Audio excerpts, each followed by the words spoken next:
Simply put, this was one of the worst Monday Night Raw shows I have ever watched. Ever. We are live, man!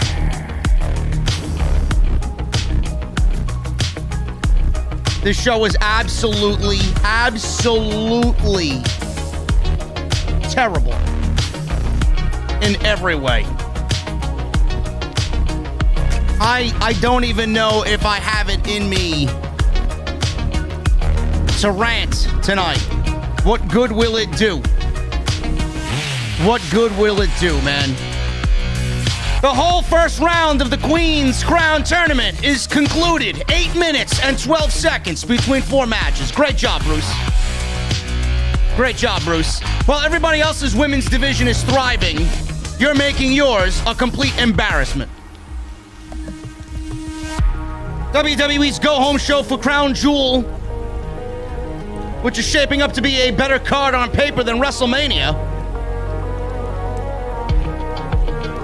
And a women's tag team mega match that clearly was a complete waste of everybody's time.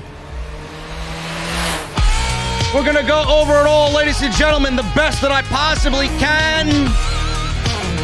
And you guys know what day it is, man. It is Monday, and I do a better job than 3 hours of Raw every single week, right here on Off the Script.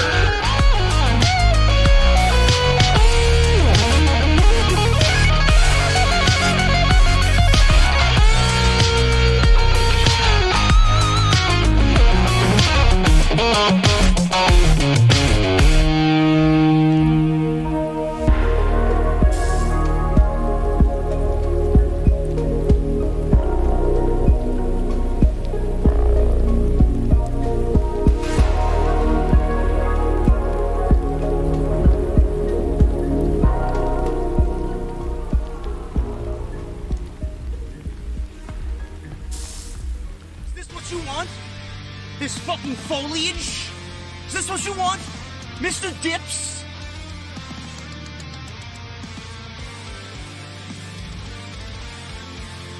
Is this what you want?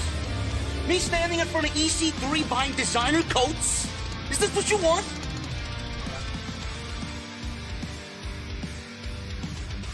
Me sitting in some hipster hotel in Williamsburg, Brooklyn, fluffing pillows? Is this what you want? I don't believe this. This graffiti art, it's the hotels, avocado toast. All I want is a fucking Guinness. An ice cold Guinness. What the hell does that mean?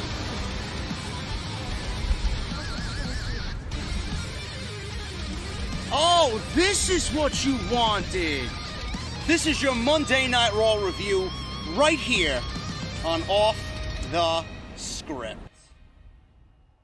What is going on, guys? Thank you so very much for joining me right here on Off the Script. This is your Monday Night Raw post show for October 11th, 2021.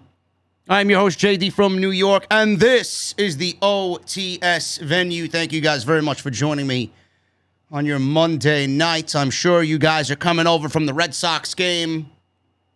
I'm sure you guys are coming over from the LA Dodgers and San Francisco Giants game. Sure, you guys were probably watching Monday Night Football. Sure, you guys were doing anything else on your Monday night except watching Monday Night Raw. I think everybody in the community knows how incredibly difficult I am on Monday night. I know how everybody comes here and watches me instead of watching the show, which I greatly appreciate. I know I'm a crabby son of a bitch on a Monday night, but this was one of the worst shows I have watched in WWE all year. All year. There's no simple way for me to put it outside of this show was absolutely fucking terrible.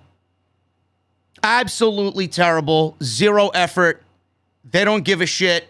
They're going into Saudi Arabia. and all they have is the $70 to $80 million that they're going to be pocketing for the show, Crown Jewel, next week. And they have a draft that they just concluded that they don't even have ruling for yet. It doesn't take place until next week. So it's a free-for-all all over these shows. I am genuinely tired. I see a comment in the chat, JD, you sound tired from watching Raw. Guys, I am absolutely mentally drained from watching this show tonight. And I'm always open and honest with you. From 8:15 to about 8:45, I fell asleep during this show. I actually had to go back and catch up on all the stuff that I missed. And I had people filling me in on what I did miss. And apparently I missed nothing. If I didn't have the ad revenue for YouTube that I usually get on a Monday night, if it wasn't as good as it is right now, and it's only going to get better because everybody's back to school, October, November, December. If I didn't have the ad revenue as good as it is right now, I would not be watching this show. I would fill my night with something else. If the Braves were playing tonight, I would not be watching this show tonight. Hopefully they are playing next week, and they will be in a prime time spot, so I don't have to watch Monday Night Raw. Every single week, I look at the clock, and believe it or not, you guys are my saving grace. Legitimately, 1,700 people right now still filing into the venue. Get comfortable. One of the lovely bartenders will come over and take your order. Get a cold beverage, sit down, relax. The show is about to begin. If it wasn't for you guys, I would not be here. If it wasn't for you guys, I would not be doing this right now. You are the only thing legitimately keeping me sane, and you are the only thing legitimately keeping me from a restful night's sleep. I hate this fucking show with a goddamn passion. I hate Vince McMahon. I hate Bruce Pritchard. I hate John Laurinaitis. And I hate everybody that thinks that they run this company the way that it needs to be run creatively. I'm not talking about the money that they're making outside of what they're doing on television. I'm talking specifically about creative, because I don't give a rat's ass how much money they're making. It's none of your business. It's none of my business. It's none of anybody's business but the people in charge. This show creatively is a fucking disaster. It honestly makes me hate professional wrestling. I hate every single human being that has a pen in their hand writing this show every single week. I cannot stand you. You make me hate the sport that I grew up watching. I don't know how anybody can watch this show and feel any sort of satisfaction. This Queen's Crown tournament is a complete waste of everybody's time. It's a waste of your time. It's a waste of my time. It's a waste of every single female that is in that tournament's time. The entire first round is completed. We're looking at the last four. DouDrop, Shayna Baszler, Carmella, and Zelina Vega. Man, oh man, out of those four, how many of you guys are excited about the potential finals that could be? No, but Toni Storm was eliminated. But Liv Morgan was eliminated. Shotzi Blackheart and Tegan Nox weren't even featured in the tournament. WWE decided to put none of their big women in the tournament. Asuka's missing, Bayley's hurt, Xia Li, Aaliyah, all these women that they called up from NXT, completely miscast and misused. It is absolutely fucking disgusting. 8 minutes and 12 seconds. The entire first round lasted 8 minutes and 12 seconds. Everybody wants to poke fun at Tony Khan and the comments that he's made lately about AEW Rampage and how he says he's going to beat WWE. He doesn't need to beat WWE. It's only an analytical thing that people are looking at. Watch the fucking show. Tony Khan can fucking sleep his way through a goddamn creative session, and book a better show than Monday Night Raw. You want to see a women's tournament that should be booked the right way? You're going to watch the TBS Championship Tournament take place in the coming weeks. Tony Khan is going to get back at WWE by doing something that is right. Meanwhile, WWE is doing something wrong with this Queen's Crown tournament and making their women's division a fucking embarrassment. Everybody's raving about women's divisions nowadays. AEW's got to focus on their women's division with the TBS tournament. Impact has a focus on their women's division. They may have the best women's division in all of pro wrestling right now. Look at the care that they're putting into their women's division. Whether you think women's wrestling is a draw or not, nothing is a draw. Nothing is a draw. Impact Wrestling is doing what WWE should be doing with their women's division. Look at the talent that WWE has that they're wasting away every single week. Why does Impact get it, but WWE doesn't get it? This is the product of hiring people power. Johnny Laurinaitis back. Ever since Bruce Pritchard came on board and came back to WWE, the women's division has been a sinking fucking ship. You might as well rename it the fucking Titanic. This shit has been an utter embarrassment. The only women that are featured on this show are Charlotte, Sasha, Bianca, and Becky Lynch. That's it. That is it. Their entrances tonight lasted more than every single first-round match coming out of the Monday Night Raw side of this Queen's Crown tournament. Their entrances alone almost were longer than the entire first round combined of this tournament. But nobody has a fucking problem with that.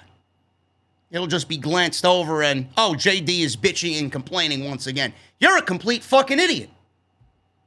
This is why I have a highly rated podcast on here every single week. Number one every single week. And where are you? Probably jerking off with a box of tissues next to your fucking nightstand, watching me, wishing death upon me. As you wake up at 8 o'clock in the morning and fucking struggle to go to work, you walk into McDonald's and your boss says, "Why are you late? We need those Egg McMuffins going out. Stat! I didn't want sausage on my McMuffin, geek. I asked for bacon." WWE is a fucking embarrassment, man. An absolute embarrassment. Their big creative scheme tonight was, can they coexist? Everybody is trying to coexist with each other going into Crown Jewel. Man, what compelling fucking television, man. I never seen that one before. How long did it take you to write that one, Bruce? Huh? Probably sat down to watch fucking, whatever the fuck you're watching for inspiration. Right? Animal Planet. Where's Bear Claw, Keith Lee? Where's he? Not on the show. Where's Karrion Kross? Oh, that's right. He's on Main Event. You banished him to Main Event. Where is he? 1 week we see promos. The next week we don't. The next 4 weeks we don't see promos. Where the fuck is he? Where is he? WWE's big creative plan tonight was, can they coexist? Can Sasha and Bianca coexist? Can Becky Lynch and Charlotte Flair coexist? Can Drew McIntyre and Big E coexist? Wow, man. I haven't been more disinterested in a fucking match or a series of matches since last week's Raw. Such enthralling television. Riveting television written by these fucking people. Can they coexist? Man, I feel sorry for you if you think pairing two baby faces up and pairing a heel and a baby face up thinking that they can coexist only for them to turn on each other by the end of the fucking match. I feel sorry for you if you think this is entertaining and compelling television.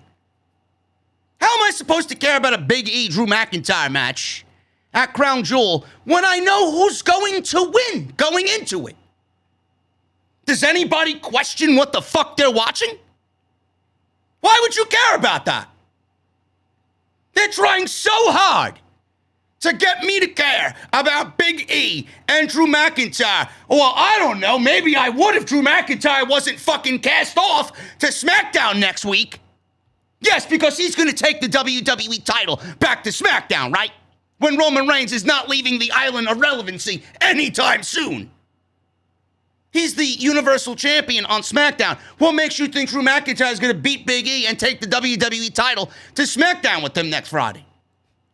What are you, fucking stupid? Why would I care about this match? Why would I care about this match when the two biggest things going into it are Big E's not losing the title and can they coexist? Who gives a shit? I don't give a shit if they coexist. They're not going to know each other's names next week. Then you got Sasha and Bianca. I love both women. Don't get me wrong. But I mean, Jesus fucking Christ, if you're going to book a tag team match, then you better be giving me a fucking damn good tag team match with the talent that's in that match. They book a tag team match only for Sasha and Bianca to completely turn on each other, and they call it a disqualification. Why book the match? Why book the match? Charlotte had nothing to do with anything here. And it's only revolving around Sasha, Bianca, and Becky, which, again, just like the Drew McIntyre and Big E match, is predictable. It is predictable. Why do I care about Sasha Banks and Bianca Belair if they're feuding, if they can coexist, if they turned on each other? Oh, my God. Why am I going to care? Bianca next week is going to Monday night. Sasha Banks is on Friday night. Who gives a shit? Who cares? Who? Sasha Banks is walking out the SmackDown Women's Champion. I don't care, and neither should you. This was the theme behind WWE's show tonight, on top of the already horrendous Queen's Crown tournament that WWE clearly has no fucking plans for. Zero effort has gone into this tournament. I don't give a shit who wins it. I hope the whole fucking tournament gets blown up, to be quite honest with you. I don't care. I don't care. And then WWE on the men's side, everybody knew Xavier Woods was lobbying for a King of the Ring crown. Then they got the other match, which to me could have been a little compelling, but of course WWE doesn't know the terminology or the definition of the word compelling.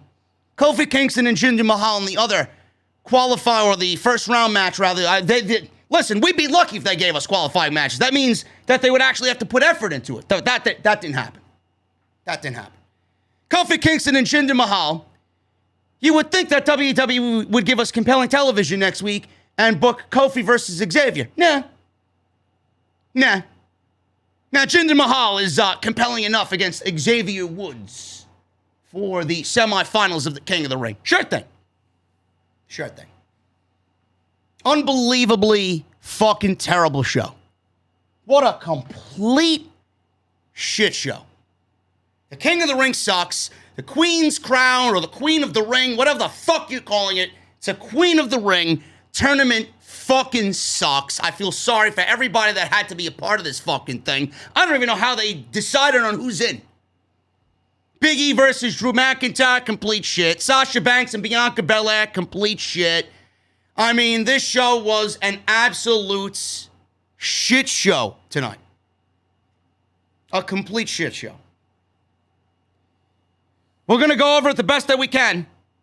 I appreciate you guys joining me tonight on Off the Script. We got 2,300 people inside the venue tonight.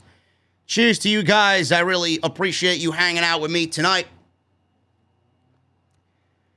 First things first, we got a $500 super chat from an unknown entity tonight by the name of Pepsi 9072. No idea who he is, but he donated $500 in super chat. I don't know who Pepsi 9072 is. Some people joked in the chat saying that it was CM Punk. I would be so lucky if CM Punk is donating $500 to the podcast. We love CM Punk here. Well, Pepsi 9072, thank you, brother, whoever you are. I hope that you do leave another super chat so I know who you are. You didn't leave me a message, brother. I appreciate it. Everybody in the venue appreciates it, man. Tonight, you are the number one VIP in the venue. Speaking of super chats, the super chats are open. Make sure you guys get them on in. We'll be hanging out at the end of the show going over all your questions. Make sure you guys follow me on social media at JD from NY206. That's Twitter and Instagram. Make sure you guys do that. I am on social media every single week. If you guys want my in real-time thoughts on everything you watch weekly, Twitter is the place to be, man. At JD from NY206 on Twitter and Instagram. Hit that subscribe button down below. Turn on the bell for all notifications. Make sure you guys go and check out all the other videos that you might have missed on the channel. There's a ton of stuff there, man. A ton of stuff for you guys to dive into. Off the Script episode 394 this past weekend, and everything else that you might have missed at the tail end of last week. Dynamite, Rampage, SmackDown. I got you guys completely covered. If you want to support the podcast, you can definitely do that in a couple of ways. The best way to do that is hit that subscribe button, man. Tonight, we are going to be eclipsing 128,000 subscribers. Thank you guys very, very much. I really, really appreciate all of your support, and it's only going to get better, man. Hit that subscribe button. Turn on the bell for all notifications. Please hit that thumbs up. If you are in the venue right now, there's 2,300 of you right here, man. We only got 684 likes. Hit that thumbs up. Let's try to get at least 1,000 on tonight's live stream. So hit that thumbs up and support the podcast. Patreon.com/JD from NY206. You guys can go get your t-shirts as well. Bonfire.com. That is the exclusive home of Off the Script. And tonight's show is sponsored by my great friends over at Blue Chew. BlueChew.com. You guys are going to use code JD at checkout, and you can get your free sample today. That's BlueChew.com. Use code JD. After tonight, you're going to need more than one Blue Chew, man. I will tell you that. Blue Chew is the best way to increase your confidence when that opportunity arises, man. BlueChew.com, code JD at checkout. I want to thank them for once again supporting the podcast right here on Off the Script. And like I said, guys, get those super chats in. We'll hang out at the end of the show. Let's start at the top, man. Monday Night Raw. Let me get my notes. Let me get my fucking notes open here. Monday Night Raw opened up with Big E and Drew McIntyre.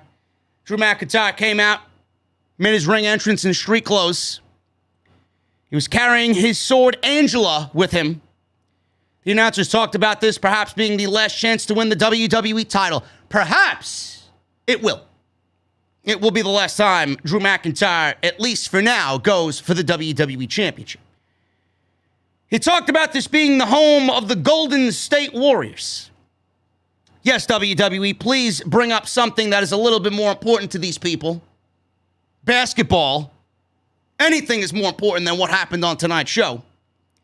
He talked about this being the home of the Golden State Warriors. He talked about the stacked lineup for Clown Jewel.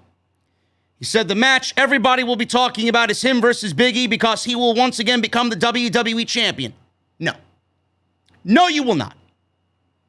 He said this is his last opportunity at the title before he goes to SmackDown, and he won't let it slip through his fingers. Pretty much, he's telling you that he's not winning the title by saying what he just said. He said he had a story, but then Big E's music hit, and he comes out. Big E says he understands why Drew wants to be WWE champion so badly. He says he has tasted the spoils of being WWE champion. He said he let the sweet juices of the nectar drip down his chin, onto his neck, and in between his nipples. Yes, the WWE champion making crude sexual jokes is always what I look for in a WWE champion. He said Drew is a specimen, but he will never take this title from him. He said that train has left the station. and he gets off the tracks, and if he gets off the tracks, he will get run over. Drew says he's talking about his nipples for some reason. Don't know why. He asked if he remembered the adrenaline rush of winning the WWE title. He says he's on cloud 9, and he should be. Drew said he held the WWE title for 300 days, and he's damn proud of leading WWE through uncertain times. Now, WWE is uncertain on you. They're uncertain of Drew McIntyre. But he is still chasing his moment. He said that moment is coming at Crown Jewel, and he will roll through him and win his title back, and there's nothing Biggie can do about it. Then the Usos interrupt. Jimmy and Jey Uso are on Monday Night Raw. No reason was given. Nobody knows why. It wasn't discussed why they were there. WWE just had a draft. They drafted the Usos to SmackDown legitimately last week. Why are they on Monday Night Raw? Why are we using, and this is what pisses me off, why are we using SmackDown talent in the form of the Usos and Sasha Banks? Why are we using SmackDown talent when you have Monday Night Raw superstars that are on Monday Night Raw? Keith Lee, Karrion Kross, John Morrison. Why are they not being used? Is what I want to know. Why are we using SmackDown talent and nobody looks better off for it? Have you given up on Bear Claw? Have you given up on Super Shredder there in Karrion Kross? Where are they? This is what pisses me off as a fan. Nobody speaks up and asks these questions. Everybody just accepts and willingly accepts what WWE force feeds them. Why are we getting SmackDown talent on Raw? It's a fucking disgrace. Then they want to know why the talent's not over and nobody's watching the fucking show. So they come out. Jey and Jimmy talked about who they think will win at Crown Jewel. Drew asked, what are they doing here? Jey said the Bloodline got drafted to SmackDown, but tonight they're sending out warning shots. Not really an explanation as to why you're there, but nice try. He said it's 100% that Roman Reigns will beat Brock Lesnar, and they're trying to figure out who is going to be WWE champion. So Graves then, he slides this one in. They're talking about Survivor Series. Thank you, Corey Graves, for doing WWE Creative's job. Now, if the Usos came out and said something along the lines of, well, we're here on Monday Night Raw because we know Roman Reigns is going to take care of Brock Lesnar, and we're on Monday Night Raw because we want to take back to Roman the news about what's going on here tonight. We're looking forward to Survivor Series because if Drew wins or if Big E wins, Roman's getting one of you guys at Survivor Series.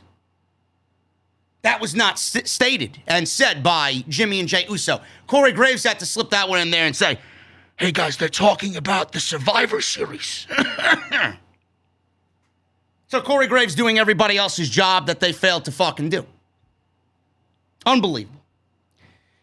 So he warned Drew not to get in the crosshairs of the tribal chief, did Jey Uso. And he warned Big E that he might add the WWE title to his trophy case. Jimmy then said they've already got plans for Big E's boys. He brought up that if Big E wins, he'll be facing Roman Reigns at Survivor Series. So I would assume Drew McIntyre, if he wins, he's facing Roman Reigns at Survivor Series for a second year in a row as well. So as they began to leave the ring, Big E said they can't just do all of that talking and just leave. He said, let me speak for Drew. And then Drew McIntyre took offense to this and said, whoa, whoa, whoa. No, you may not speak for me tonight. Then the Uso said, enough of this shit.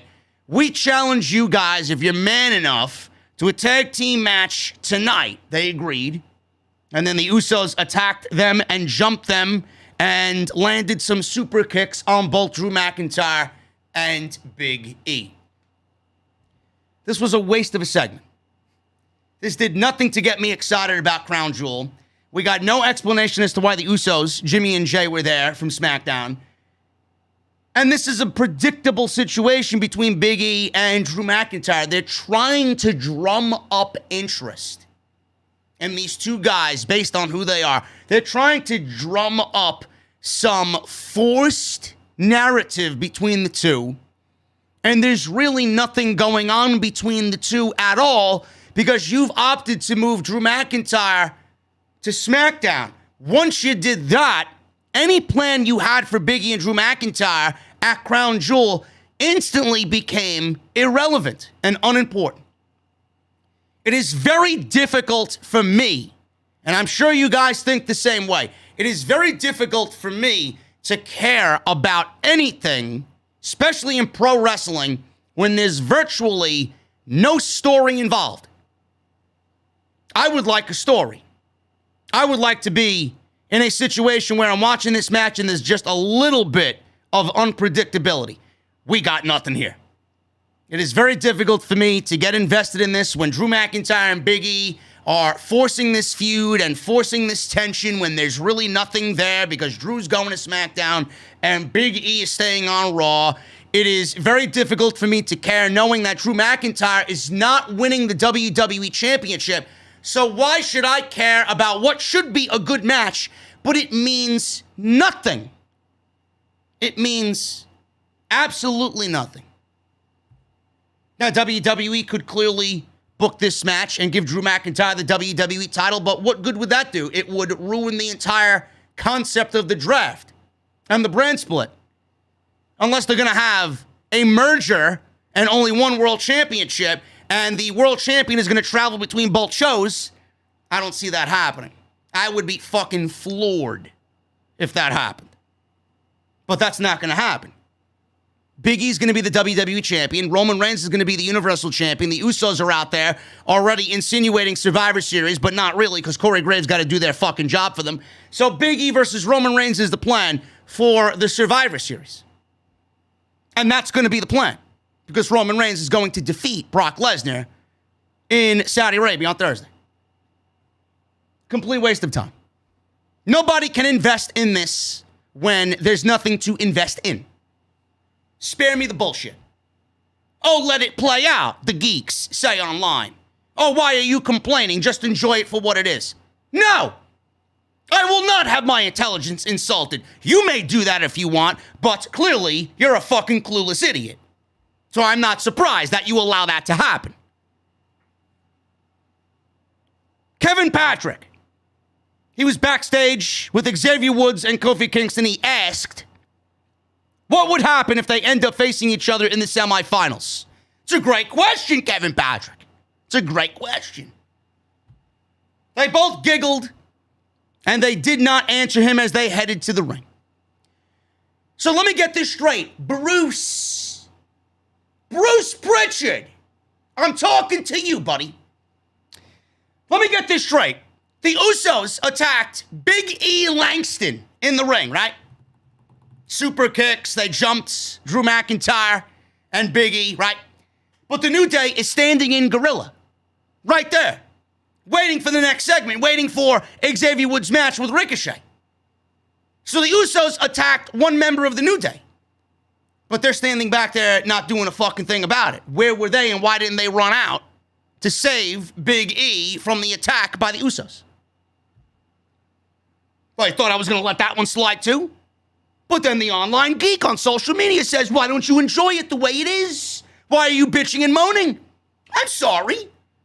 Did you not pick up on that overly fucking nonsensical piece? Am I smarter than you for pinpointing that out? I know I am. Open your fucking eyes and realize what you're watching. Your intelligence is being insulted every single fucking week. Fucking dummy. Xavier Woods versus Ricochet. Ricochet cuts this picture-in-picture promo saying that he's going to win the King of the Ring tournament and be called King Ricochet.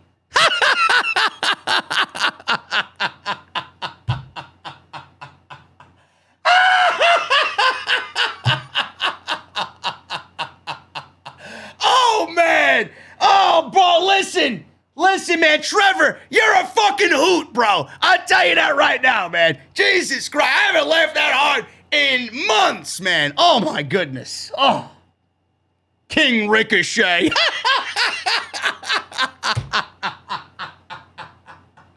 Oh, man. You're a funny guy, bro. You're a funny fucking guy, man. Xavier Woods wins in about 11 minutes. Because, I mean, what'd you expect? King Ricochet? Oh, man. Oh. Listen, bro. Hopefully you can get out so you can slip into that Owen Hart Invitational that Tony Khan's doing, bro, next year. Seriously. Oh, man. Oh. Jesus fucking Christ. This guy's got a better chance of becoming the Lucha Underground World Champion than winning the fucking King of the Ring. Lucha Underground's dead. 11 minutes. Xavier Woods scored a near fall off of a gut buster. A few minutes in, we got a commercial break. We'll pick it up after the commercial break. Xavier bailed out to ringside. Ricochet landed a running flip dive onto Xavier over the steel post, over the turnbuckle, like he usually does. Always impressive as Ricochet. I love Ricochet. I do. Guy has been absolutely shafted. Shafted by WWE Creative. At least they put fucking pants on him. Remember when he came out wearing those tights? Jesus Christ, man. They don't know what the fuck they want to do with this guy. So after the dive over the turnbuckle, he does a couple of topes through the ropes, but he goes for not one, not two, but three dives. So on the third one, Xavier Woods sidestepped him and threw him into the barricade. Xavier then landed a springboard elbow drop for a 3 count, and that was enough to win the first round match for Xavier Woods. He advances to the semifinals. WWE has all these wrestlers come out, right? They make their entrance, and they look comically at the crown, and they motion. They're gazing at it as if it's some fucking museum piece over there on the stage. It looks like it legitimately was purchased by Shotzi Blackheart at the Halloween shop for $4.99 on discount. They all look at it. Oh, the crown. Yeah, I'm going to be king. King Ricochet. Oh, my God. Is that what they call you in catering, bro? Really? Jesus Christ, that's the nickname Titus gave you, bro. You're there every week early. You get the early bird special, man. You're there with fucking Casey, right? Oh, my goodness, man. You're a character, bro. You're a fucking comedy character, man. I love it. Love it. I haven't laughed that hard in months, man. Thank you. Xavier wins at 11 minutes. Backstage, Randy Orton. You know, I could rant about the King of the Ring before we get into the Randy Orton, Matt Riddle bullshit. I could rant about the King of the Ring for the entire duration of this podcast, man. I really could. But what good is it going to do? What good is it going to do? Has WWE even announced what the winner gets? No, they get a discount fucking crown that they got for $1.99 at the Halloween shop in the clearance section. Is that all they're getting? A fucking crown and a fucking plastic cape? Looks like you could get that on sale at Bed Bath & Beyond in the fucking clearance section as well, man. Give me a fucking bread. It's like a fucking shower curtain. What are they doing with this tournament? Are they getting a number one contendership for their brand's world championship? Has that been announced? Look at these brackets. Who made these brackets up? Xavier Woods and Ricochet. Decent match. But did anybody expect Ricochet to win?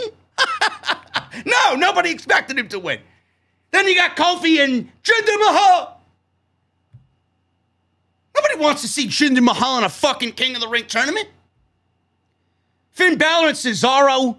That's what a King of the Ring match should look like. Really. That was excellent on Friday. Then you got Sami Zayn and Rey Mysterio. Why is Sami Zayn advancing in the tournament if he's not allowed to go to Crown Jewel?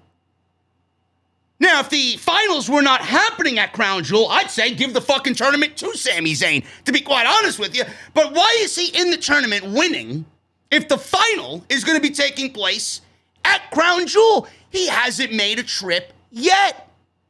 Now, I don't know if Sami Zayn said, no, I refuse to go, or if it's more of a precautionary thing because of his Syrian background and the political climate over there may get him in trouble. Nobody wants to leave him over there with the political climate and his Syrian background. He may get stranded there. They may keep him hostage. Who the fuck knows what those people, those animals, those savages are going to do over there? You know? So why is he in the tournament and advancing if the final is happening at Crown Jewel and he's not allowed to go? Don't you think Rey Mysterio versus Finn Balor would have been an excellent match? Now, I'm all for a Sami Zayn, any type of match. I love Zayn. But it just makes it predictable. It makes it predictable. Balor's going to the final. He's going over there. WWE put no effort into this King of the Ring tournament. None. They put no effort into the Queen's Crown tournament. None. This entire tournament should have been 16 men, 8 on one side, 8 on the other. Same thing for the women. More opportunities given with the more amount of people you put in the tournament, but WWE says, fuck opportunity. You'll get an opportunity when I fucking say it, goddammit. 16 men, like they did in 2019, they put no effort. This is a low-budget King of the Ring coming out of the last one. At least they put some fucking effort into the last one.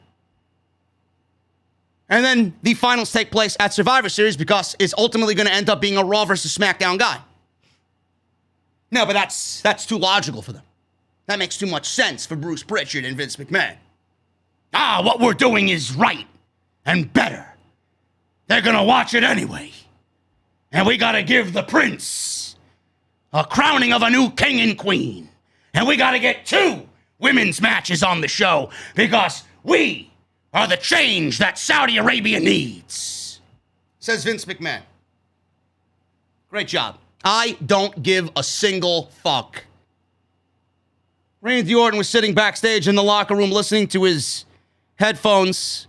I don't know what he was listening to. I can imagine Randy Orton's got some decent taste in music. I can only imagine. Riddle walked in. Riddle said someone has challenged him to a one-on-one match later.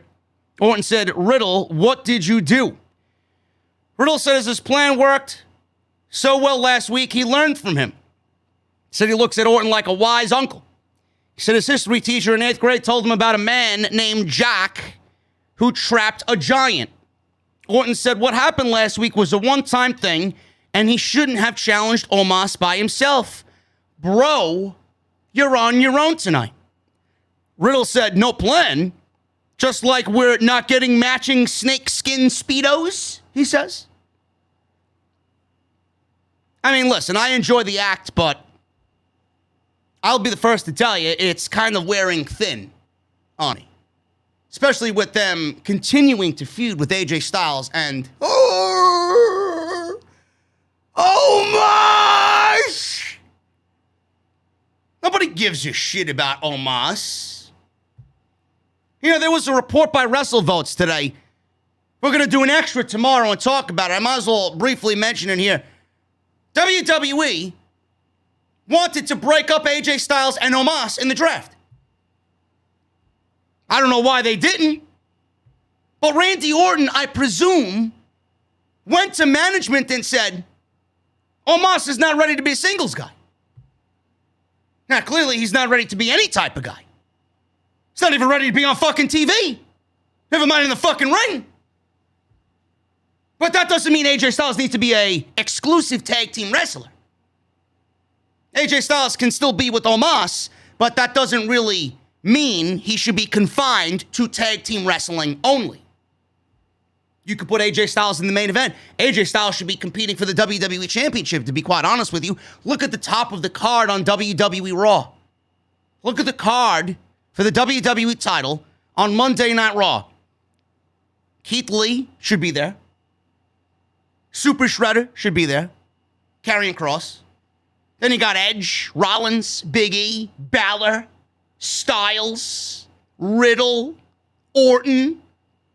Look at the main event talent on this fucking show.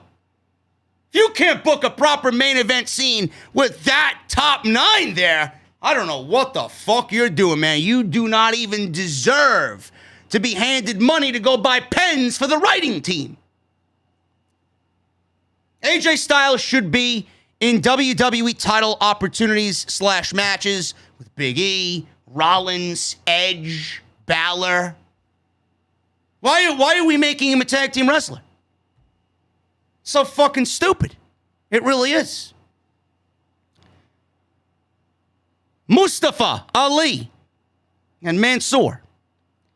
Remember when I said that they were two guys in a random pairing that I absolutely don't mind being a random pairing? They had the makeup of a tag team that I want to get behind. I thought they looked very good together. They went and wrestled Cedric Alexander and Shelton Benjamin. No reason why these guys hated each other and now are back together. No reason given. Typical of Bruce Pritchard and his writing team. Cedric and Shelton win in 2 minutes. Mansoor tried to help Ali up. Ali shoved Mansoor down and was sick and tired of carrying Mansoor as a tag team partner. So at the end of the match, they broke up, man. Michinoku driver on Mansoor by Cedric. Upset Ali. Ali shoves Mansoor down, starts yelling at him. 2 minutes. Imagine 2 minutes for Ali and Mansoor against Cedric Alexander and Shelton Benjamin, man. I don't know what's funnier, this and the amount of time that these 4 guys were given, or Ricochet thinking he's going to win King of the Ring.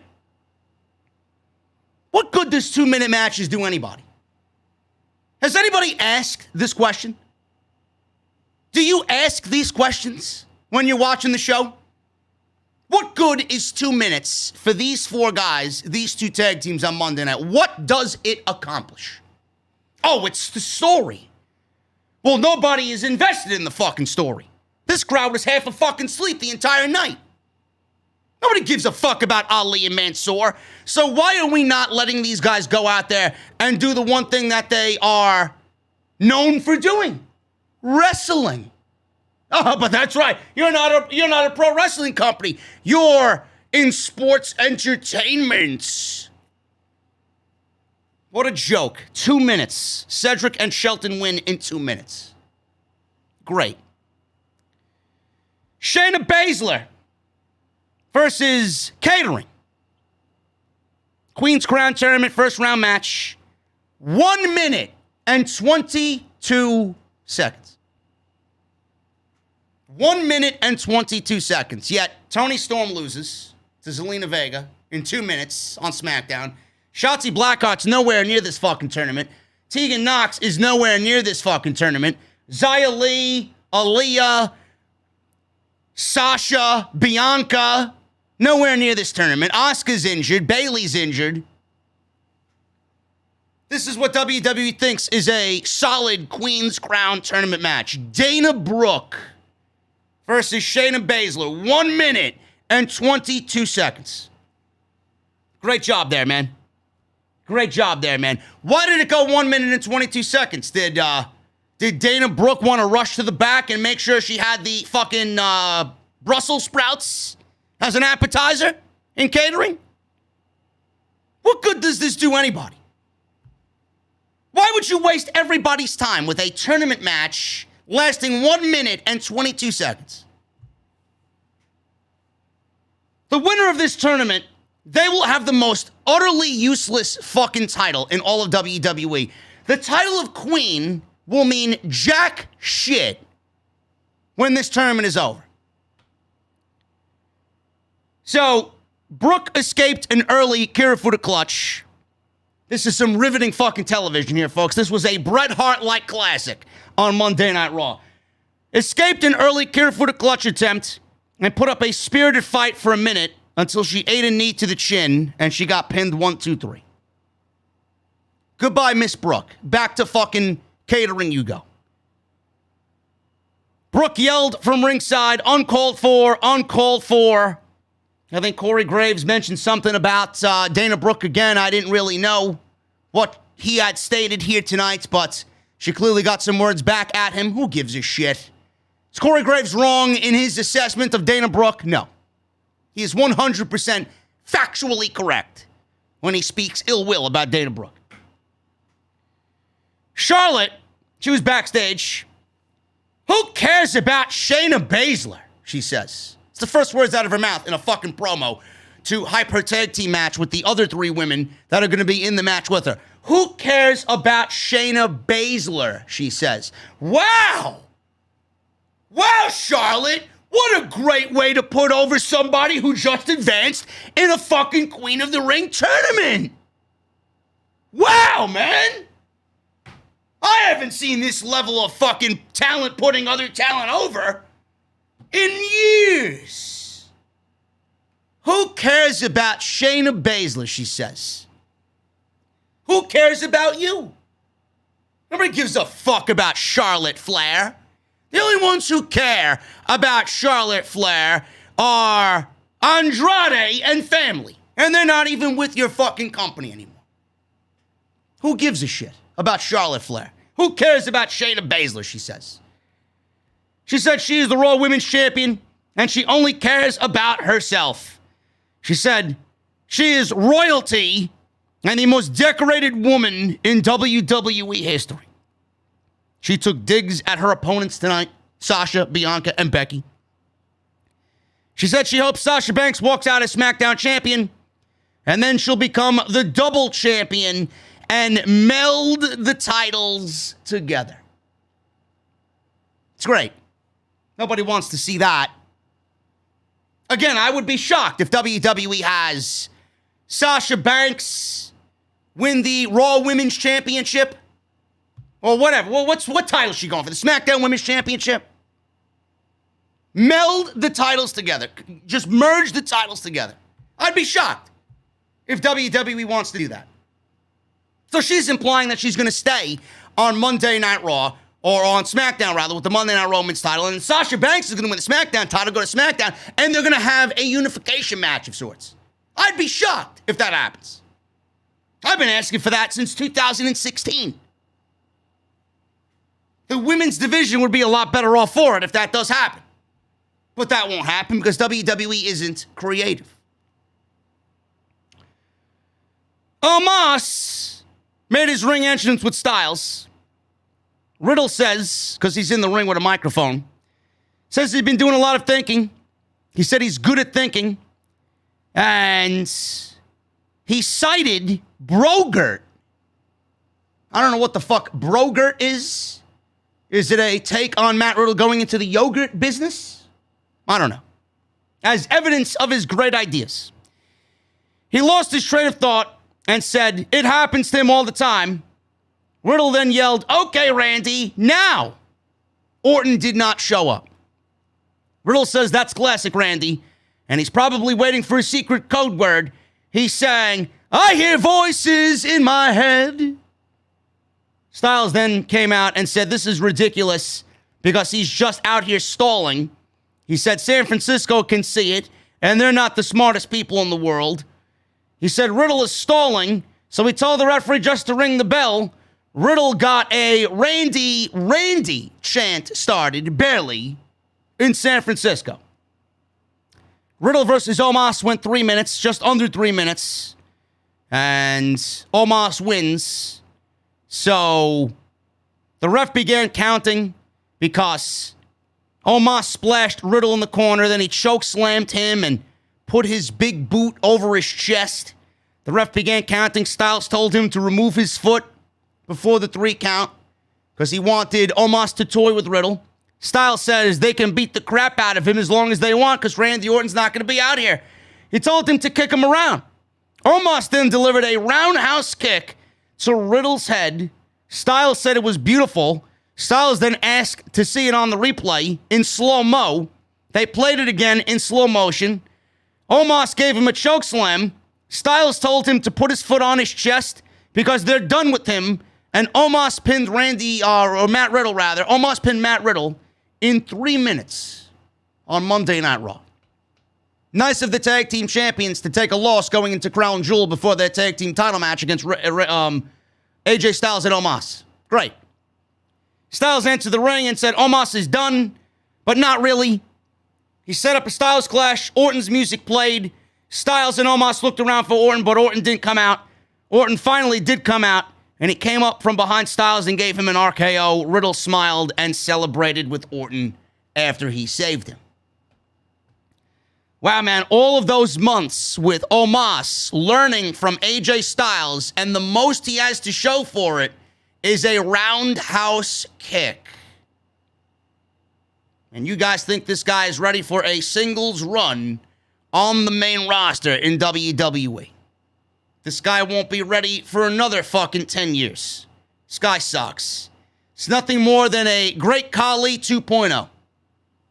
No interest in seeing Omos on my television, period. Period. Drew McIntyre confronted Biggie backstage over what happened earlier. Biggie says they're going to beat the bricks off of each other at Crown Jewel, but they have to figure out how to face the Usos tonight. Can they coexist? He offered to let bygones be bygones. Drew says he was making some good points. Listen, Drew, there are never any good points made on Monday night. So the Usos are clearly there with Reigns' permission. So that means the head of the table is scared and concerned about both of them. So the win tonight would be big for them. Biggie says he saw Drew's dimples start to percolate when he started talking about the nectar juices and his nipples. Drew smiled and shook Biggie's hand in this Mega Powers-like handshake. Very Hulk Hogan and Macho Man, Randy Savage-esque handshake. They ended with a fist bump, and that's the way the segment ended. So we got our main event tonight.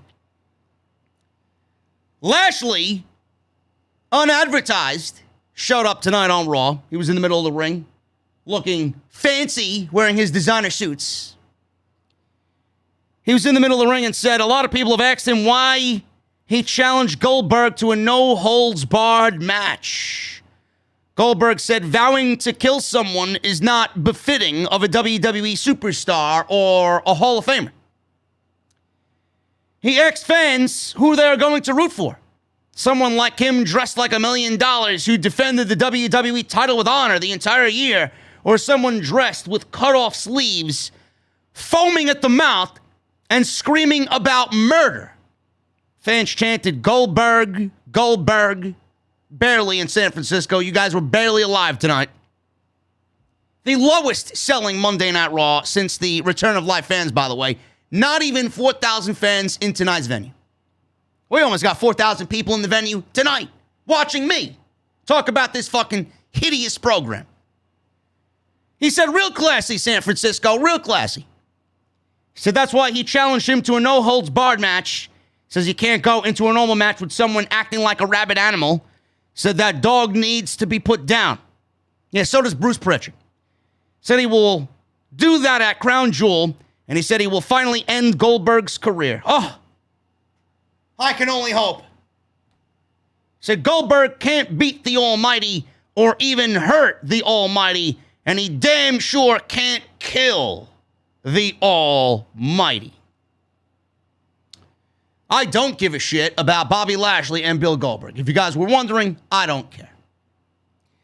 Backstage promo aired with Sasha Banks. She told Bianca Belair to sit back and follow her lead. She is the blueprint for a reason. She is the standard in the women's division for a reason.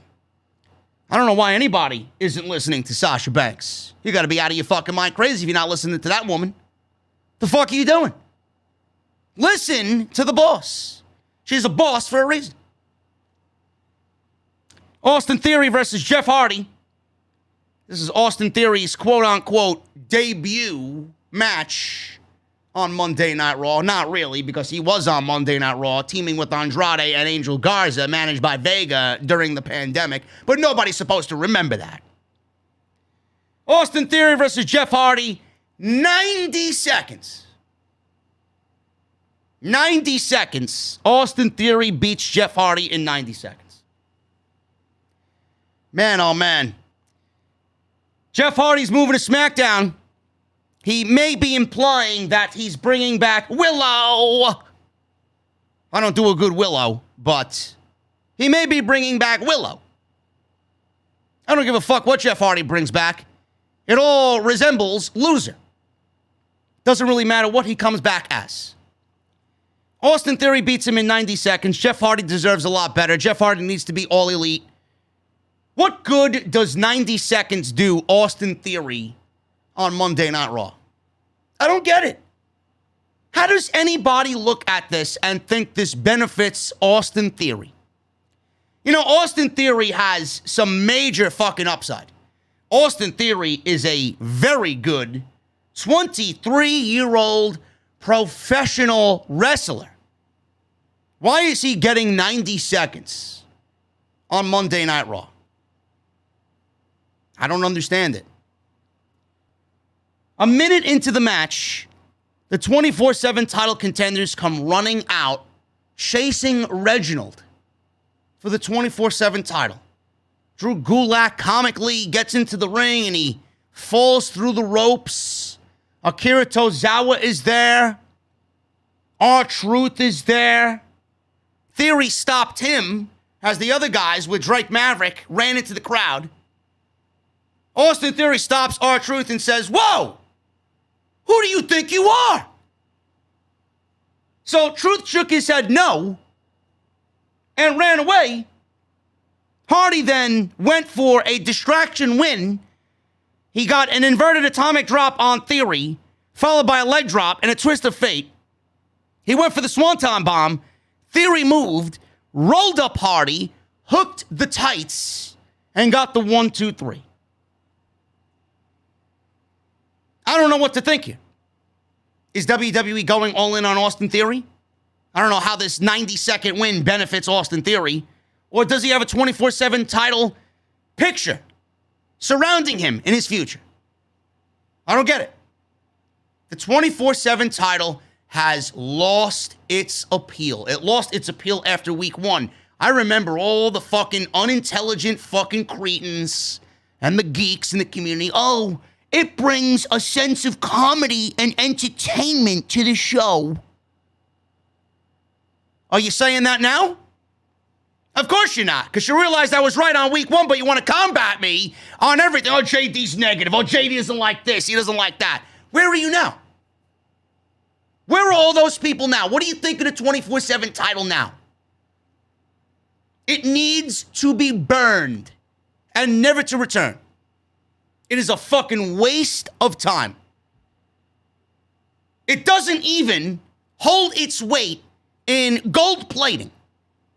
There's no value in it. The leather that the gold plating sits on is fucking worthless. Get rid of it. It is the worst thing about this fucking show. And then in an Austin Theory match, mind you, this couldn't happen after the fucking match? Why must you do this in his match when this is going to be one of your major guys on the show? It's unreal. Bianca Belair, she was backstage. She spoke about winning with character and heart, whereas Charlotte thinks winning comes from being ruthless. But for her, that usually means cheating. She said she doesn't have to cheat to win, and she'll show that at Crown Jewel. In response to Sasha wanting to follow her lead, she brought up beating her at WrestleMania.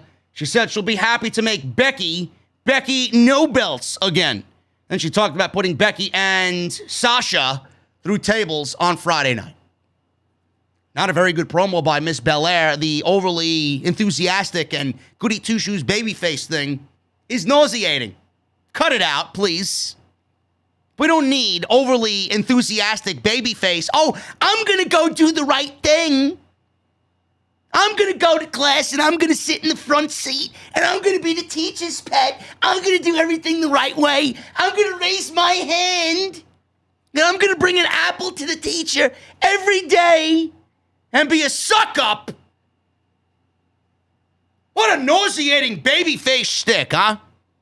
What happened to Bianca Belair? We were doing okay on SmackDown. Now she's doing this shit, and she's like, oh, I'm going to win with character and heart. You fucking serious? Yes, because someone that calls herself the EST of WWE is gonna win with heart and character, right? Give me a fucking break. Who writes this shit? Honestly, who writes this shit? Do they want me to hate Bianca Belair? Because if that's the case, they're certainly on the way. Kofi Kingston and Jinder Mahal. He came out with Veer and Shanky. Two bums. Guys might as well be on the unemployment line, both of them. Kevin Patrick tried to interview Xavier and Kofi again. He asked, who would win if they end up in the semifinals together? Kofi then did the New Day, who? And he didn't answer. This match, 8 minutes. Jinder Mahal wins to advance to the second round. Jinder was in control through a commercial break. Kofi made a babyface comeback, scored a 2 count off of some splash off the ropes, big crossbody. He followed up with a boom drop. Xavier went after Veer and Shanky at ringside. He got taken out by Veer with a clothesline. Kofi went to Xavier's aid because clearly helping his buddy on the outside is more important than winning the fucking first round match of the King of the Ring. Jinder went after Kofi from behind. Kofi fought back, leapt off the top rope. Jinder countered into a kolass for the 1-2-3. Jinder then celebrated by sitting on the throne wearing the crown, pretending that he was King of the Ring. You know, I get that Kofi and Xavier and the match, they might not have wanted to do it, maybe. I don't know if that's necessarily the case because who the fuck are they? Like they have some sort of creative control over their characters on Monday Night Raw, right? Give me a break.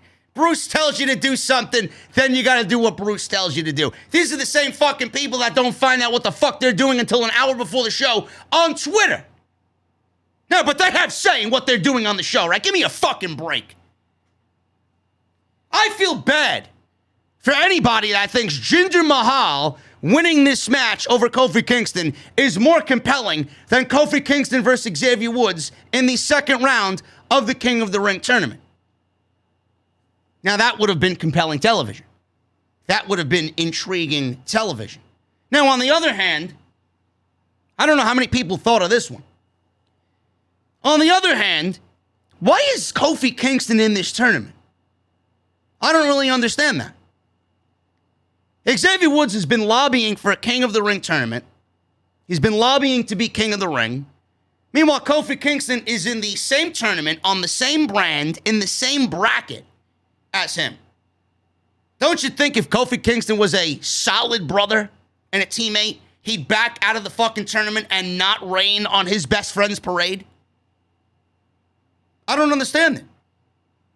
Why is Kofi Kingston in the goddamn tournament? Xavier Woods, I understand. But we had, at the end of the day, 8 men in the King of the Ring tournament, and 2 of those 8 spots were taken up by members of the New Day, who are realistically a tag team. No, but I'm supposed to sit here because it's the New Day, and I'm supposed to love the New Day. No, I'm supposed to love fucking new talent getting opportunity. I don't give a shit about Kofi and Xavier being in the tournament. I want a Keith Lee, a Karrion Kross, a Ricochet, a Chad Gable, a Kevin Owens, an Apollo Crews. I want those guys in the tournament. Not the New Day. I'm sorry. WWE, the land of opportunity. And it doesn't exist. Let's reward those that have already handsomely been rewarded. That's the motto in WWE. Becky Lynch was backstage. She spoke backstage in response to what Sasha, Bianca, and Charlotte said. She said she always is 5 steps ahead. Sure you are. She said teaming with Charlotte might be as repulsive to me as the smell of piss in a downtown alley. She bragged about beating Belair. Oh, so what she smells is Monday Night Raw. is what she said. Great. She bragged about beating Belair in 26 seconds and said Sasha just runs home and cries every time she loses. I'm sure Mikaze doesn't mind. Bring on the tears, because I'll be walking out of Crown Jewel the same way I walked in as SmackDown Women's Champion. Great. Hour 3, we got this mega tag team match between Bianca Belair, Sasha Banks, Charlotte, and Becky Lynch. So we're going to go over that in just a second. I want to thank you guys for joining me here in the venue, man. We got 2,500 in the venue. Gonna round up to 2,600, man. We got 2,575 in the venue right now.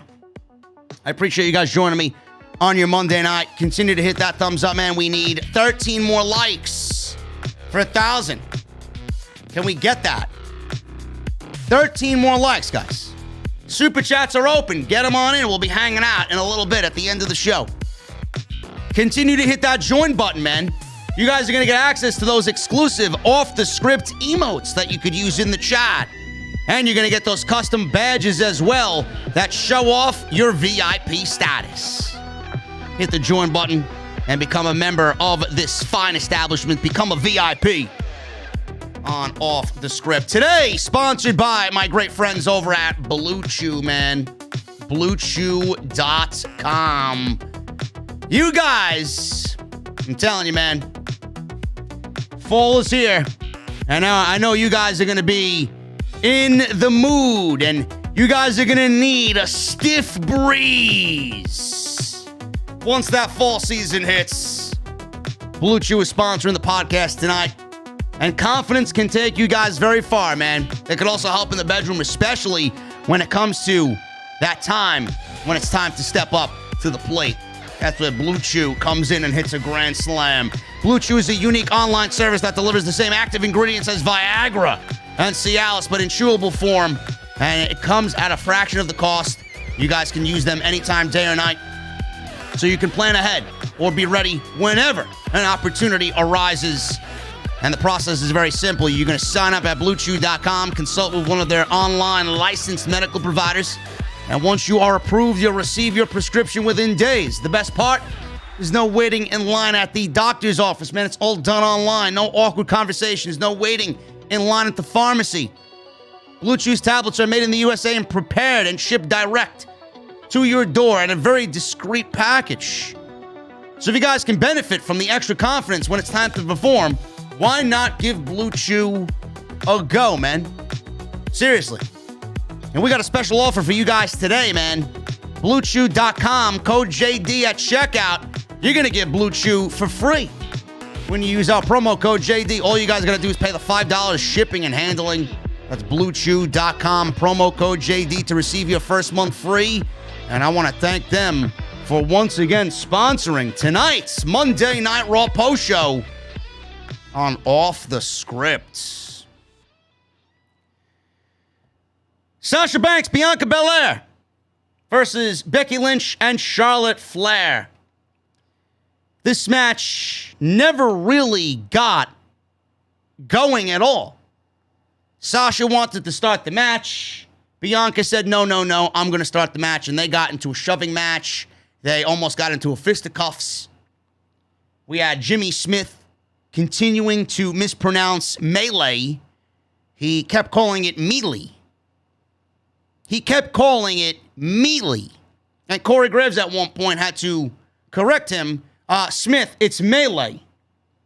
I don't get these fucking announcers, man, really. Jesus fucking Christ, could you be any more fucking annoying and just awful to listen to? So, Charlotte tagged herself in by slapping Becky's head over and over and over again from behind. She then told Becky to get your ass out of here. Charlotte started to mouth off at Becky Lynch. Sasha jumped Charlotte from behind. Belair and Sasha then fought. And their tag team partners, can they coexist? No, they cannot. So Belair dropped Sasha face first into the top turnbuckle. The referee called for the bell. Jimmy Smith says it's gone from a tag team match to a no contest. That was it. 5 minutes. 5 minutes. This was after Adam Pearce and Sonya Deville came out to restart the match because all four of them were brawling with each other. Sasha was battling Bianca. Becky was battling Charlotte. So WWE did their good old bait and switch.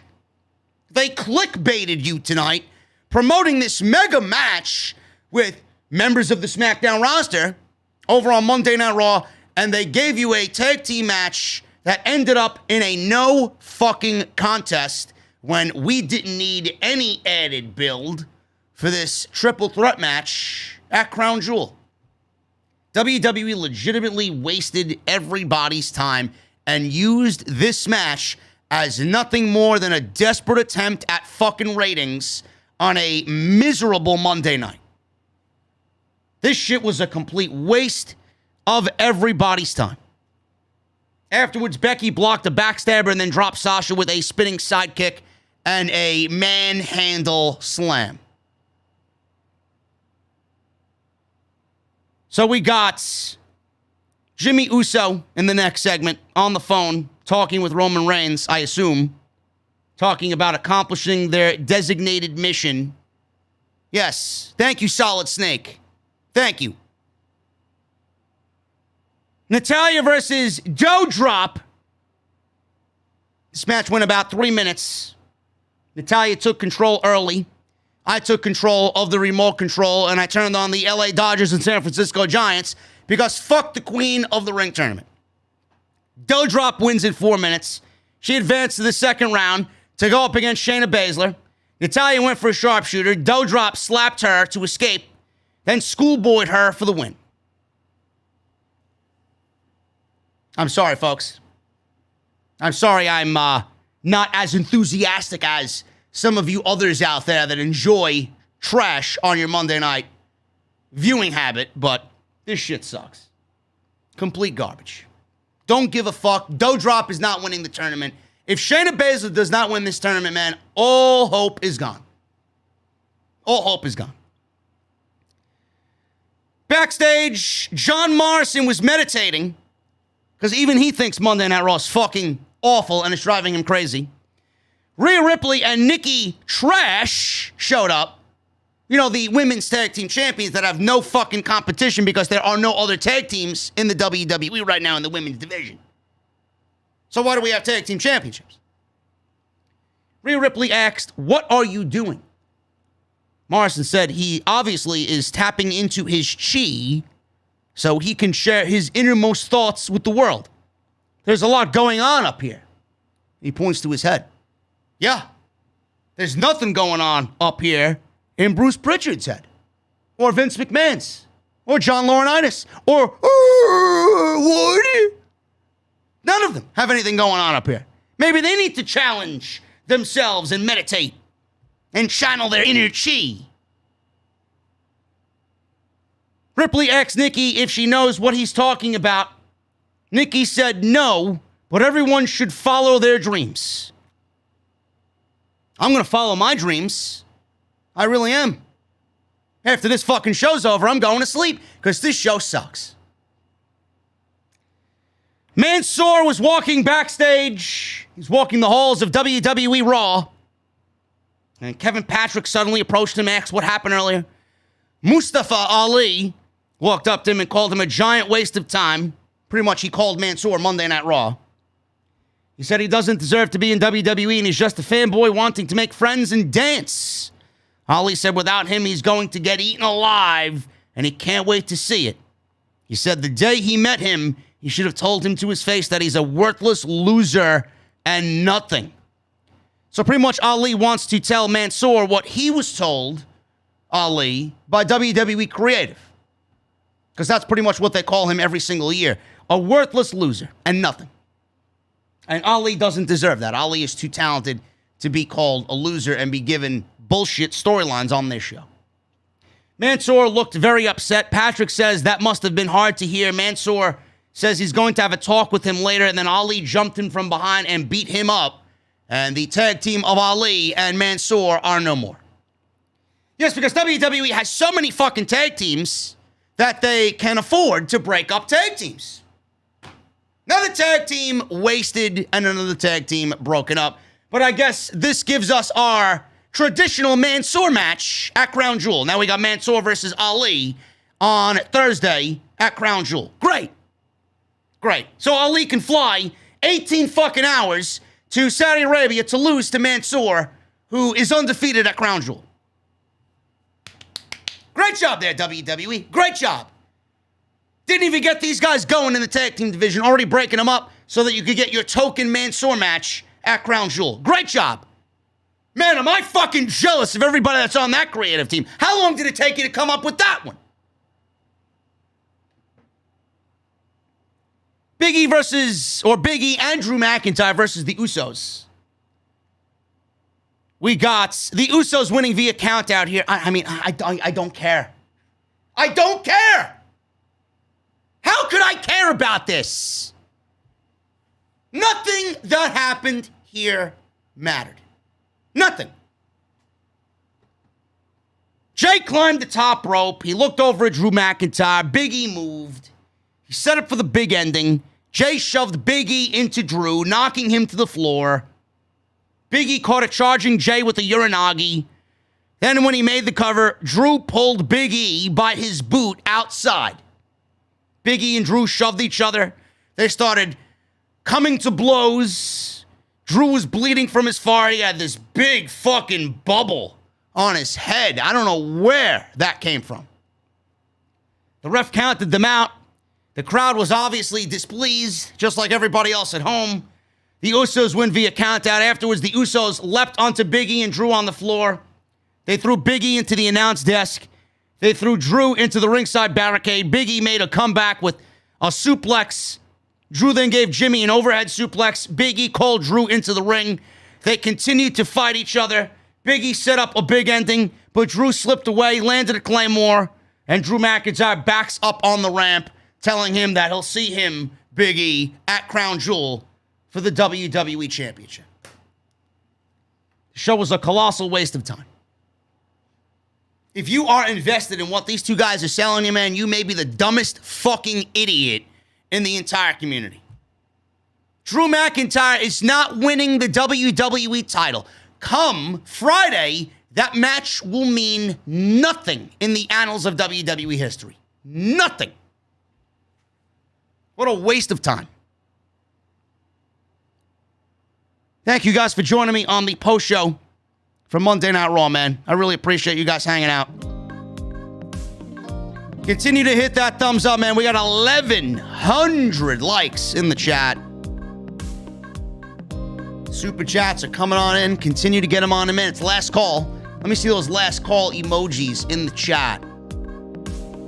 Go get your cold beverages, man. It's last call at the bar. Get them on in. I got mine. Follow me on social media at JD from NY206. That's Twitter and Instagram. Hit that subscribe button down below. Turn on the bell for all notifications. And if you guys missed anything on the channel previously, everything you need is listed on the homepage. Go and check all that stuff out. BlueChew.com, code JD. Get yourself a free sample of Blue Chew. Bonfire, get yourself some great off-the-script merchandise, man.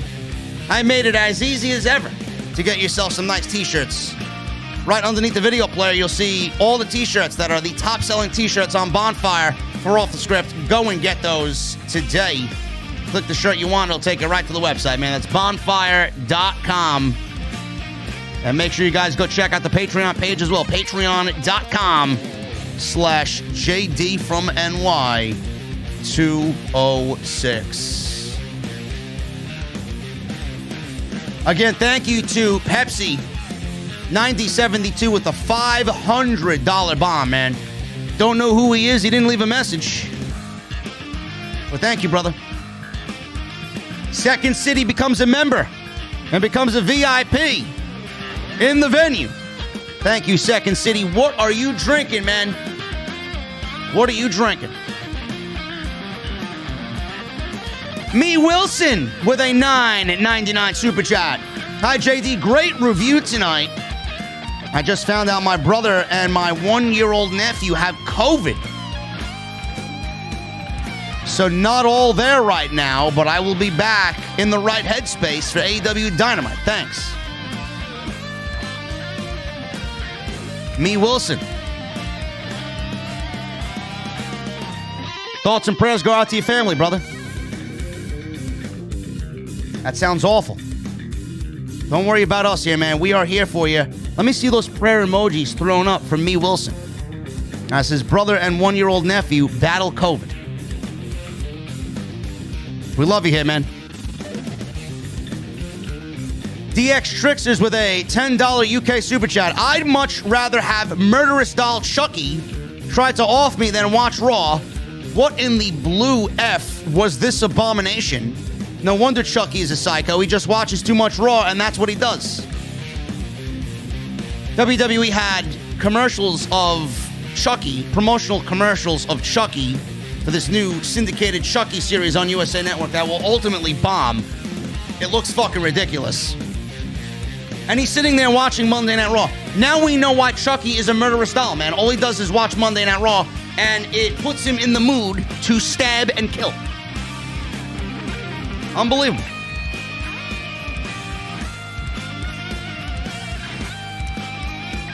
Kratos with a $2 super chat. 8 minutes and 12 seconds. Divas era is truly back. You can thank People Power, Johnny Laurinaitis, Tanmay is a member for 22 months. Tanmay may be the first to get that gold off the script badge, bro. Good on Tanmay, bro. What up, OTS Van? You've been a member for 2 years. Love your work. Keep up the awesome, great work. Tanmay may be the first to get that gold emoji, man. That gold badge. Jesse cannot wait for Chucky tomorrow, he says, and then he calls me an asshole. Goes to show you Jesse's taste in music. Issa's in the chat. What is up, Issa? She says, I bet even Chucky changed the channel. Listen, Issa, Chucky is not my type of fucking murderous doll if he's not changing the fucking channel with Monday Night Raw, and I'll tell you that right now. Latino 46 Heat with a Canadian $10 super chat. We have been watching since 2016. Thank you, JD. Queen's Crown Tournament is a joke. Awful. Well, whoever we are, Latino, I appreciate it. Thank you. Second City with a $5 super chat. Imagine creating an all-women's King of the Ring just not to actually try and pull it off, kind of like that all-women's pay-per-view a few years back. Dude, Evolution was a complete, overrated pay-per-view. I'm not saying it was terrible, but if you're going to main event with Nikki Bella and Ronda Rousey, bro, give me a fucking break, man. Hologram with a $5 super chat. Getting pulled over by the cops and a $165 speeding ticket is greater than Raw. Off the script is life. Nothing else comes close. Hologram, I'm sorry to hear about that, man. What the fuck were you speeding for? Hopefully it was worth it, man. What the fuck were you speeding for? Knowing the cops, it was probably 3 miles over the speed limit. Don't tell me you were speeding home to watch Raw, bro. Bradley Robinette with a $1.99 super chat. Watch the Red Sox advance, more fun than Raw. I don't blame you. I don't blame you, man. Red Sox baseball is pretty exciting right now. DX Trixes with a $5 UK super chat. I swear to God, they could use Raw to legitimately interrogate and torture prisoners. I'd snap in 5 minutes just not to be forced to watch it anymore. It is definitely a form of punishment in some countries. I could absolutely see it. Brian Bodice becomes a new member in the venue. What are you drinking, brother? What are you drinking, man? Anything you need, anything you want, we got it. Just ask Jesse. Bradley Robert, I want a $1.99 super chat. I'm sure you know the Braves won. Of course I did. I watched the game at 1:07 p.m. sharp. That's why I didn't stream on the other channel. Jock Peterson, man, with a 3-run blast. 3-0. And we go for the clincher tomorrow. Who's pitching tomorrow? I know it's not Freed. Who do they got pitching tomorrow? Let me see. They got to be announced. We don't even know yet. We don't even know yet, man. But it won't be Max Freed. They'll say Freed for Game 5, and if they win tomorrow, he'll go Game 1 against either the Dodgers or the Giants.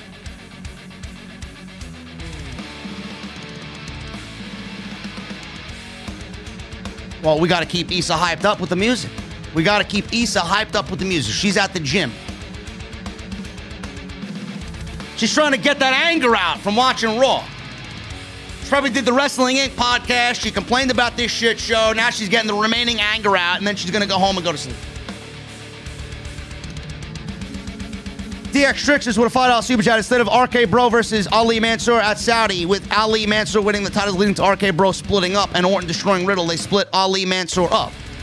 Yes. Yes. There's no legitimate tag teams that should win those titles. And it will probably end up going back to AJ and Omos, because Vince McMahon is a blithering idiot. Super cool with a $2 super chat. I watch reruns of Unsolved Mysteries instead. Sounds like a thrilling time. Super cool. You're making everybody super jealous in the venue. Cell Dweller Fangirl with a Australia Mite $2.99 super chat. He's hoping Liv joins Ruby in AEW soon. Bro, listen, Liv doesn't need AEW. She's got a real estate business with Bo Leave. You know, the rumor has it that she was scheduled to win, and then WWE changed it at the last minute. Now we're looking at a Zelina Vega or Carmella in the finals against Shayna Baszler. But being that Shayna's already a heel, and we got 2 heels on SmackDown, I would not be surprised if DouDrop makes the final. But then that would defeat the purpose of WWE making Shayna Baszler into a arm breaker the last couple of weeks.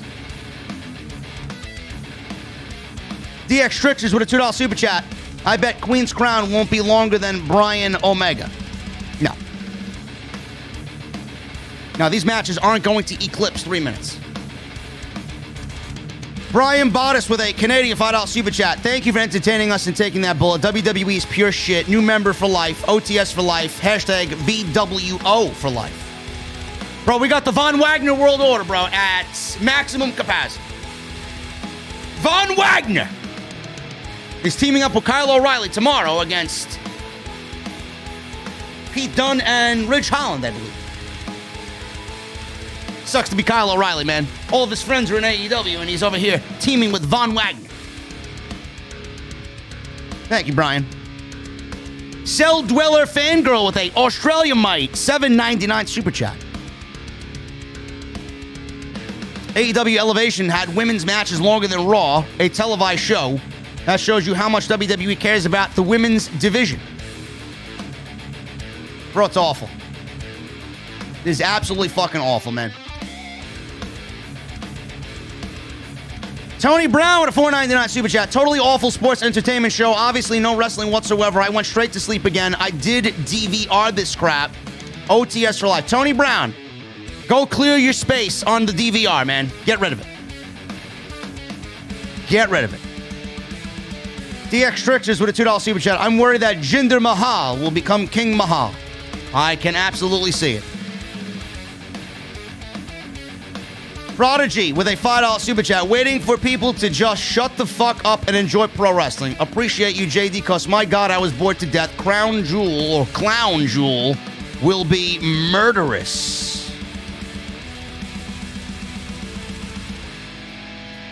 I don't know who you want to shut the fuck up, Prodigy, but I hope it's not me. Because I enjoy professional wrestling. I just don't enjoy sports entertainment. Cell Dweller Fangirl with a Australia Mite $7.99 super chat. Say Shayna wins. Where are they going to go with her after? She won't beat Becky for the title, so then what? She'll just be Queen Shayna for a while. Bro, Shayna's on SmackDown. They haven't even announced if the winner of the tournament gets a championship match or not. So who gives a shit? The tournament is legitimately a waste of fucking time. Paul Van Tassel becomes a member for 11 months. Monday Night Raw was a complete train wreck. Yes. And the Strowman Express wasn't even involved, man. Go figure. Tyson Fury with the $2 super chat. I'm the Gypsy King. I knocked out that bum Wilder, he says. Good for you. Justin with the $1.99 super chat. I watched my Red Sox eliminate Tampa over Raw. Good for you, bro. I know if I was a Red Sox fan, I probably would be doing the same thing. Brock Lesnar with a $2 super chat. Sable's in a wheelchair now and is crippled. I don't want to know, Brock. I don't want to know, bro. I don't want to know. I don't want to know how she got there. I don't. Mark with a $25 super chat and then a $50 super chat. I don't know what these currencies are. Who's better? Aaron from No DQ. Who's better, he says? Aaron from No IQ, Wrestle Talk, or Cultaholic? I'll take option D. I'll take option D. Clearly you don't have one there, but I'll go with that one. I don't watch anybody else in the community, man. I don't need to. Why would I watch anybody else? You know what the fucked up thing is? I don't watch anybody else but Solomon's because I work with him. But everybody watches me. I wonder why.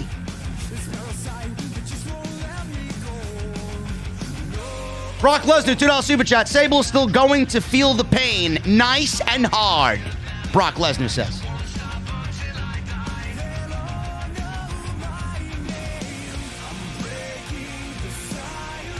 Jerry Ramey with a $10 super chat. You're right. They should have called it a Bloodline scouting mission / takeover.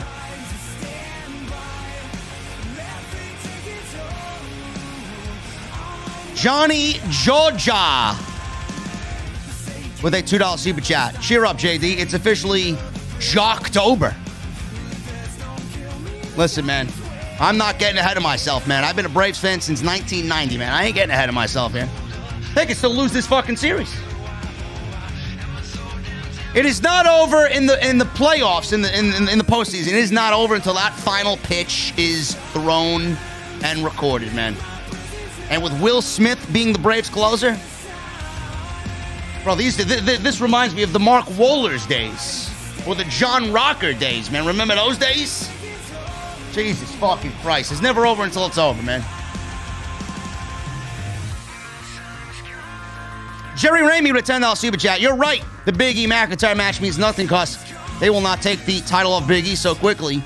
The more McIntyre loses, the more of a geek he is. Captain Solo with a $2 super chat. JD,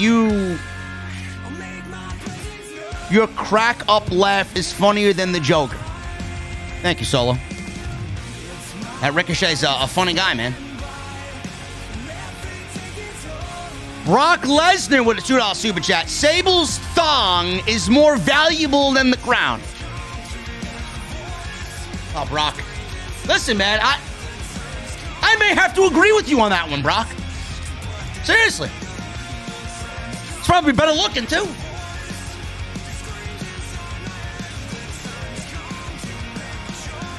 Golden Boy with a $5 super chat. Raw is garbage. JD, appreciate you, brother. Maybe Vince and Bruce should meet Arn Anderson's Glock. I don't even watch Raw anymore. I just tune into you. Thank you, bro.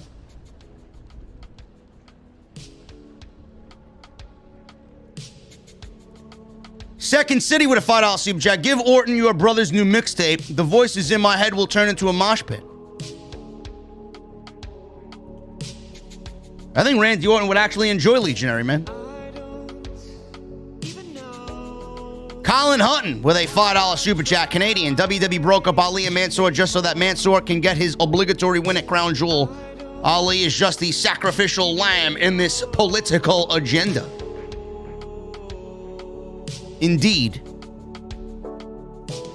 God Tongue with a $5 super chat. Gonna go watch All Out again to cleanse my palate. Can't wait till AEW comes back to Jacksonville. I think they'll be making the rounds there again. I think maybe this year, bro. I don't know when, but I do think that they may do it one last time for a very long time. I could be wrong on that one, but we'll see. Sixers 205 with a $19.99 super chat. Don't mind long-term storytelling, but most of this Omos AJ Styles storyline is a rerun. They're running back matches with post-match attacks. Yes, because they are WWE uncreative. Reggie Clark Jr. with a $1.99 super chat. JD Titus's enchiladas or Dana Brooks apple pies. Bro, I cannot turn down Mexican food, man. I may end up blowing up a bathroom at some point the next day, but it is well worth it. By the way, I heard Dana Brooks' apple pies are mid. They ain't all that great. Junior Richardson with a $5 super chat. The only thing good about the 24/7 title I can remember was when R-Truth made Brock Lesnar laugh.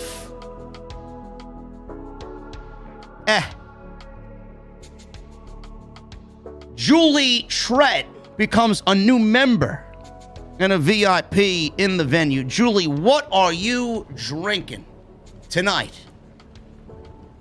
Anything you want, it's on me.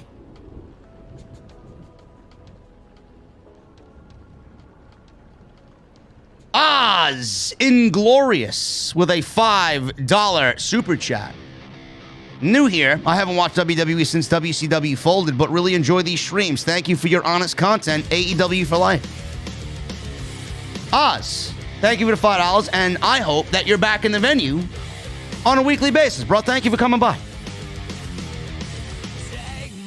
Questing Beast with a $10 super chat. Thank you, JD. Suffering through Raw is worth it knowing I got OTS to listen to afterwards. Great stuff. Thank you, Beast.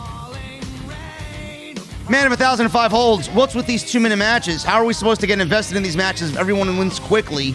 Boring.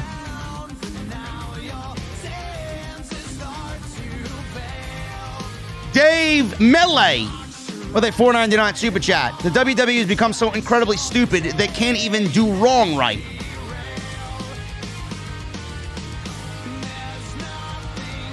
Jeremy Lewis with a $5 super chat. I honestly couldn't give a fuck about Raw tonight. Tell me how I can watch Hog on what night with Will Ospreay versus Amazing Red. Please, oh please. Jeremy, Fight TV. Just go to Fight's app. Type in House of Glory. It'll pop up. Solid Monster and I will be on commentary. And we are going to fucking kill it, man. We're going to kill it. Can't wait. I still can't wrap my head around that one, man. I'll be calling Amazing Red vs. Will Ospreay 2 with Solid Monster. Crazy. Hollywood guy with a $5 super chat. I've had a bad October. My dad dies of cancer. And my aunt recently died of COVID. You, sir, keep me distracted. Thanks. I don't know how I'm keeping you distracted through all of that, Hollywood guy, but holy shit. Thoughts and prayers are going out to you, buddy. Everybody throw up the prayer emojis for Hollywood guy, man. He's going through a terrible time in October. Let's show him some support in the venue. Issa, member for 7 months. If I had known Priest wasn't going to be on, I would have been at the gym earlier. Let's get together soon. Yeah, we gotta do something. I could do something this week, Issa, if you want, because I know you got something for me, and I got a lunch on me waiting for you. So we gotta do something. I know you were sick too, so I didn't want to bother you. Gavin with a Australia mate $2 super chat. Shucky on NXT to get revenge on Rick Steiner's son. Jeremy Lewis with a $5 super chat. By the way, I'm from Missouri, so I'm down with the Cardinals, which gets heat with you, but go Braves. And fuck the Cardinals, man. Thank you for the $5, but fuck the Cardinals. I'm glad they're gone, bro. Brock Lesnar with a $2 super chat. I will rip Sable's tights open and hit it from the back, he says.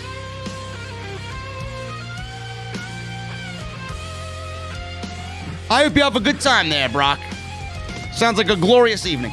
Danny Boy with a $5 super chat. Thank God I stopped watching Raw. Yes, thank God. Watching Raw will shed 20 years off of your life, bro. And Brock Lesnar with a $2 super chat.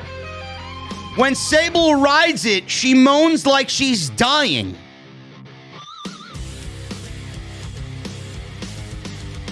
Mr. Cake becomes a member for 10 months in the venue. Hey, JD, Chucky was the best part of Raw tonight. And H would never do what's been going on with the Queen's Crown. Great show tonight. Raw sucks. Bro, WWE under Triple H had the Cruiserweight Classic and the Mae Young not once but twice. And this is WWE's attempt at a women's tournament, man. What a joke. What a joke.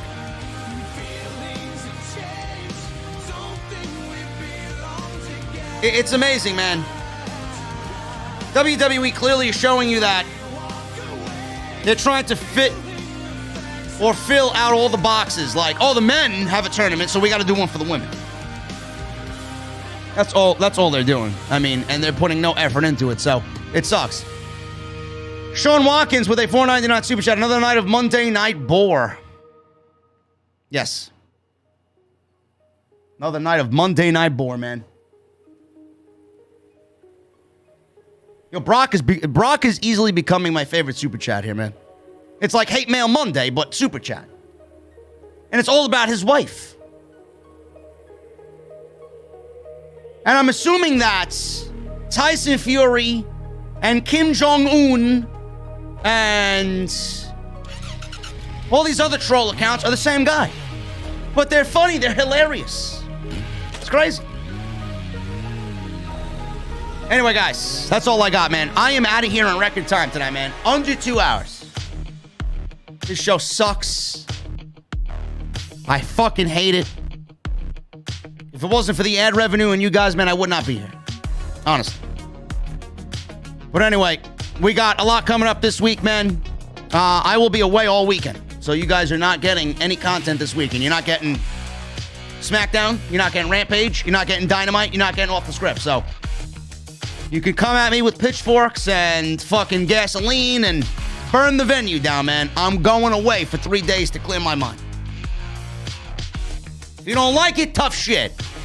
Go watch somebody else do a fucking shit job while I go away and I'm back on Monday and you're like, oh my God, I missed you, man. I missed you.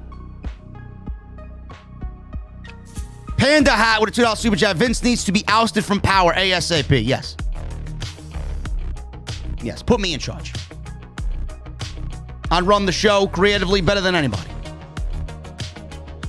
But guys, I'm about to get out of here, man. Tomorrow we got Off the Script Extra going live early. I'll be live streaming on the second channel. Don't know what. Then I'll be watching the Braves at 5 p.m. Hopefully clinching the National League East. Or on their way to. Well, they won the National League East, but clinching the National League. Winning the Division Series. Beating the Brewers. And then NXT. I'll be back live for NXT, guys. Tony D'Angelo. Oh! My boy Tony D'Angelo and Von Wagner. Anyway, guys. I'm about to get out of here. I'm getting in the Mustang. I need 2 things from you guys right now, man. I need 1, those guitar emojis. 2, if you got the Mustang emojis, I want to see them. And the second thing I want to see is that music that you're listening to. I want that shit on max. I'll see you guys tomorrow for NXT. Off the Script Extra. And we got some live streams on the gaming channel tomorrow with the Braves hopefully winning the National League Division Series against the Brewers. Until tomorrow, guys, thank you so much. And I'll see you guys tomorrow.